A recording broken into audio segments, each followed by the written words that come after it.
Camping will never be complete without fire. Fire can be used not only for cooking, but also for sentimental talks. Imagine missing those out. That surely removes the fun. What really removes the fun?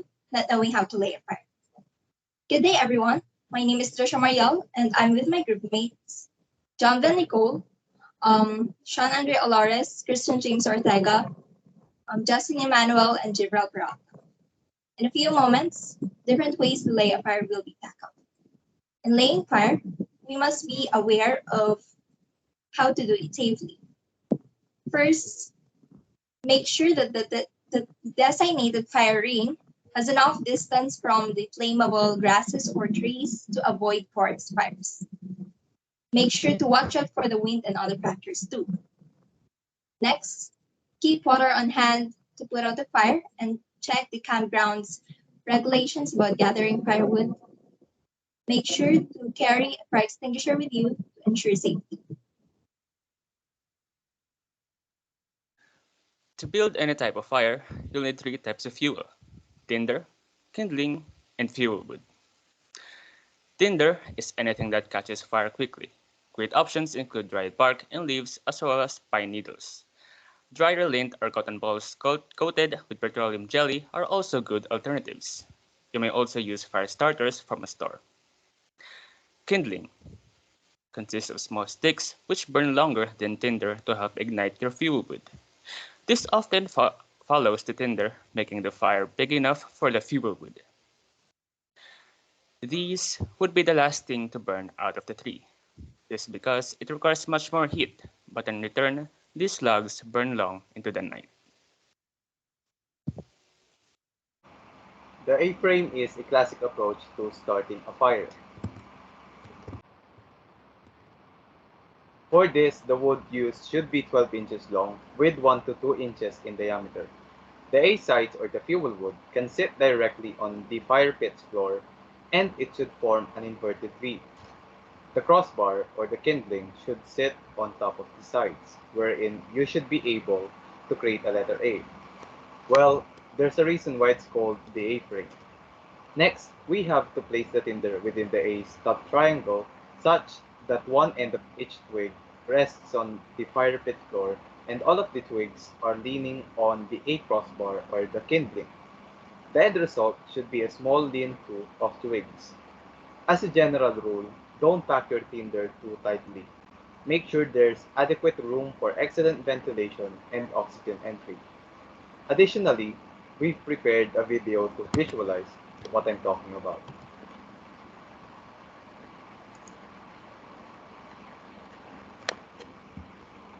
To build an A-frame, you're going to need 2 large logs and a larger piece of kindling. The reason an A-frame is called an A-frame is because it's obviously shaped like an A. So first what you want to do is you want to take 1 large log and you want to set it in the fire pit. Then you want to take another large log and you want to set it over it, like the base of an A.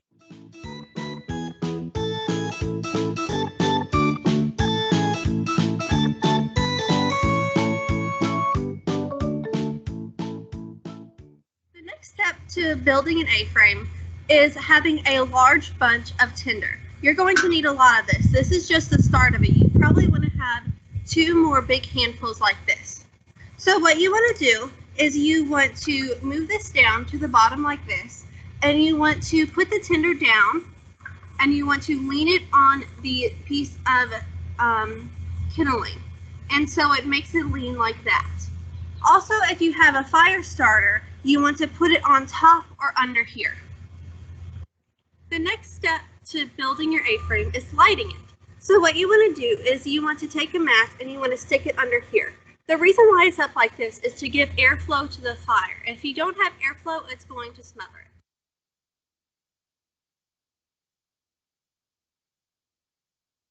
One common and quick campfire to build is the teepee.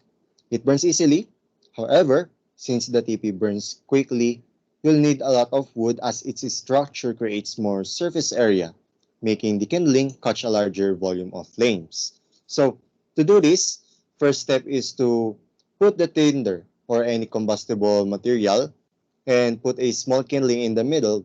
Then, Build a cone of smaller logs around it to make it look like a teepee, which refers to a conical tent. Finally, ignite the tinder. Once the fire is going strong, you may gather wooden embers and throw them on some larger logs. Be careful not to smother the flames. Additionally, we've prepared a video on how to build a teepee fire.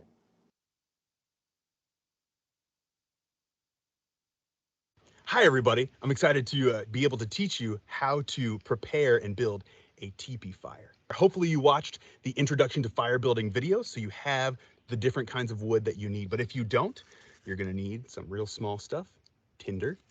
You're gonna need some stuff that's about, maybe, a little bit bigger, up to about a pencil size. That's your kindling. And then you're gonna need something a little bit bigger, about the size of your thumb or my thumb. That's your fuel wood. And last but not least, you're gonna need a couple of pieces that are a little bit bigger. This is also fuel, it's just big fuel. As you can see, I have my fire pit right here. The first thing I'm gonna start with when I build my teepee is my tinder. Tinder is the smallest stuff, and that's what catches fire the fastest. So you want to put the tinder in a pile, but you don't want to pack it together really hard, because fire needs three things to burn. It needs a fuel source like this, it needs heat, and it needs oxygen. If you pack this all really tight together, there's no way for the oxygen to get inside and help it burn. So I'm going to make a little pile of my tinder right in the middle of my fire pit here. Add a couple more pieces. Now, the next thing that you need is your kindling. And the kindling, when you're building a teepee fire, have you ever seen a teepee before? You can look it up, but it's kind of a tent that looks like a triangle from the side. So you take your kindling. What I recommend doing is finding a stick first that has like a Y, like this. That will really help you to be able to build your teepee. So what I'm gonna do is I'm gonna stick that Y in the ground right next to my tinder, so that it's going up and over the tinder. And then I'm going to take these other sticks and I'm going to put it into the Y like this. See that? And that's super helpful to be able to start building. So this has three legs, a little teepee. Now, what you want to keep doing is use your kindling, keep finding pieces of kindling and adding it all the way around your teepee, so that you can fill in the gaps. The one thing that you don't want to do, though, is you don't want to completely fill in all of the gaps, because you want a place to be able to have the grown-up who's helping you put the match or put the lighter inside. So I'm going to leave this side a little bit open, so that you can see that there's an easy way to get to the tinder inside. So I think that's probably enough for my kindling. I would recommend, if you're doing this at home, you should probably put a little bit more, but this is just an example. So we have our tinder in the middle, we have our kindling built around it. The next thing that you're going to need is to start making a bigger teepee around this one with fuel wood. You can just lean it up on top of this too, but now that you're going to be putting some bigger wood, you want to make sure that you're leaning it so that the teepee doesn't fall over. But you're just going to keep adding bigger and bigger pieces of wood around this teepee, just like that. The really good thing about a teepee like this is it catches fire quickly. I'm going to put my last piece of fuel wood. Oh, I think I'm going to put it there, just like that. So I've got my tinder, my kindling, and my fuel wood. The last thing that I'm going to do is I'm going to take these three bigger pieces and I'm going to lean them up on the outside like this. And that way, as the fire burns,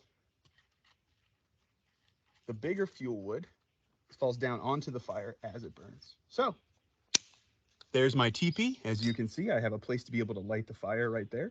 It will burn up and catch the kindling. Yeah, so I hope that this is a fire that you might try to build. This one, it takes a little bit of effort. Sometimes stuff falls over, and you have to be really careful that you don't bump it, because if you do bump it, it might fall over. This is a good fire if you don't have a lot of time, because this fire does catch quickly. And since it burns faster, that means there's less time between you and s'mores. Thanks for hanging out, friends.